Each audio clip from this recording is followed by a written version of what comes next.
नमस्कार सभी लोगों को। एक क्वेश्चन सॉल्व करते हैं मैथमेटिकल इंडक्शन मेथड से। बहुत अच्छा क्वेश्चन है जिसमें दिया गया है कि 5n+2 और 6^2n+2 वो आपका डिविजिबल बाई 31 होगा और इसको प्रूव करना हमें मैथमेटिकल इंडक्शन मेथड से। तो बेस स्टेप में n = 1 के लिए हमें शो करना होता है कि ये ट्रू है। तो अगर n = 1 रखेंगे तो 5^3 मिलेगा प्लस 6 आपको 3 मिलेगा। अब 5^3 आपका होता है 125 और 6^3 जो होता है वो होता है आपका 216। तो अगर इन दोनों को ऐड करिए तो 341 आता है और 341 को आप ऐसे लिख देंगे क्योंकि ये 31 × 11 के बराबर है। 11 1 जा 11, 11 3 जा 33, तो 34 हो जाएगा। तो इसका मतलब हो गया n = 1 के लिए ट्रू है। ये आप यहाँ लिख देंगे, hence it is true for n = 1। It is true for n = 1।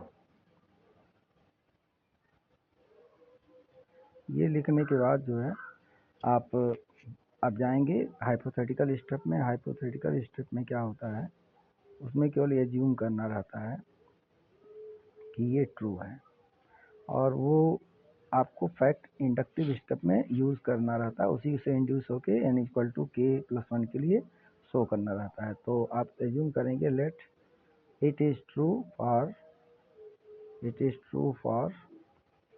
n = k।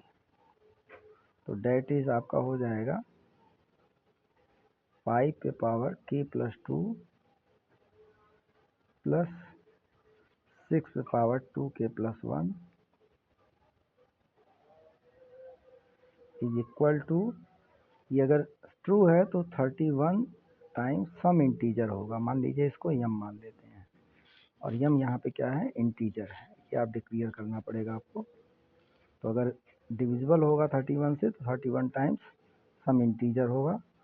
अब इसके बाद इस फैक्ट को हम लोग इंडक्टिव स्टेप में यूज़ करते हैं। तो इंडक्टिव स्टेप में आप शो करेंगे कि n = k+1 के लिए क्या होता है, सही होता है कि गलत होता है। तो लेट n = k+1।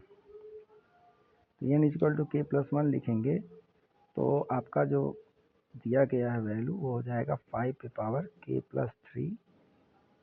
ये k+1 यहाँ रखिए तो k+1 + 2 k+3 हो जाएगा। ऐसे 6 2 × k+1 तो 2k+2 और +1 ये 2k+3 हो जाएगा। अब यहाँ पे थोड़ा सा मैनिपुलेशन आपको करना रहता है और उसी से 31 इसमें कॉमन निकालना रहता है।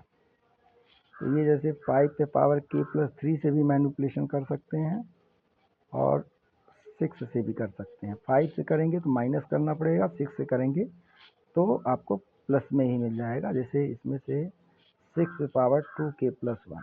अब ये आइडिया कहाँ से आता है कि 6^2k+1 सेपरेट करना, क्योंकि ये फैक्ट हमें यूज़ करना है, यानी कि इसकी वैल्यू ये पुट करनी रहेगी आपको इंडक्टिव स्टेप में। तो ये जब तक बनेगा नहीं तब तक यूज़ कैसे करेंगे। तो 6^2k+1 हम निकाल रहे हैं, उसमें से ये बचा 6², मतलब इसमें से 2 पावर बच जाएगा।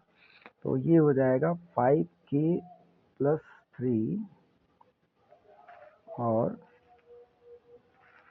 प्लस 6^2k+1 और आपका 36 में मैनिपुलेशन क्या करना है, 31 + 5।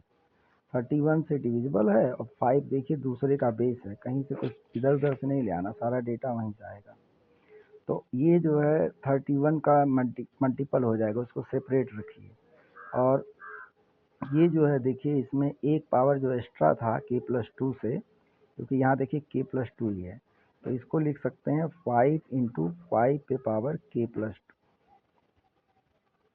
और ये जो दूसरा वाला है इसमें से ये वाला हिस्सा आप इसके साथ कर दीजिए, क्योंकि 5 उसमें कॉमन हो जाएगा।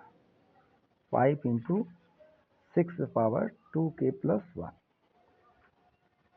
और आपका जो दूसरा वाला हिस्सा है 31 × 6^2k+1 वो अलग रख दीजिए, क्योंकि ये तो वेल टेस्टेड है 31 से डिविजिबल, क्योंकि 31 इसमें कॉमन है, 31 का मल्टीपल है ये। तो इसमें से जैसे ही आप 5 कॉमन लेंगे तो यहाँ पे आएगा 5 पे पावर k+2 और प्लस 6 पे पावर 2k+1। और देखिए मज़ेदार बात ये है कि 31 उसमें भी आ गया, 31 इसमें भी आ गया।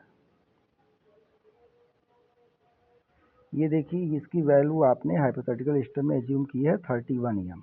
यहाँ पे देखिए सेम टू सेम वैल्यू है, ये एलएचएस से मैच कर रहा है, तो यही तभी कहा जाएगा इंड्यूस हो रहा है, अदरवाइज इंड्यूस कैसे कहेंगे आप। इंडक्टिव स्टब इसी आधार पे नाम ही रखा है। तो 5 इंटू 31 एम हो गया, और ये पहले से 31 टाइम्स ऑफ 6 इंटू 2k+1 है। तो दोनों में ही 31 आ गया कॉमन। तो आप यहाँ अगले स्टेप में 31 इंटू करके लिख देंगे, और जो कि 31 से डिविजिबल है, क्योंकि यहाँ पे भी 31 है, यहाँ पे भी 31 है। इससे प्रूफ हो जाएगा कि 31 का इंटीग्रल मल्टीपल है। So it is true for k+1 also.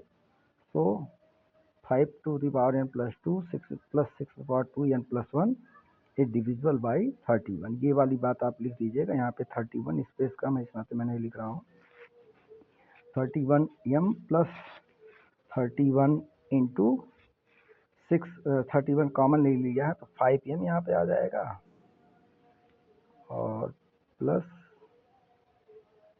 ये वाली वैल्यू आप लिख दीजिएगा 6 पे पावर 2k+1। तो 31 बाहर हो गया, तो 31 का यानी कि इंटीग्रल मल्टीपल हो गया। यहाँ पे सब कुछ इंटीजर ही है, क्योंकि मैथमेटिकल इंडक्शन में इंटीजर ही यूज होता है, फ्रैक्शन वगैरह नहीं यूज होते हैं। जो n आप यूज करते हो, n की वैल्यू 1 2 3 so on k, ये सब वो इंटीजर ही होता है।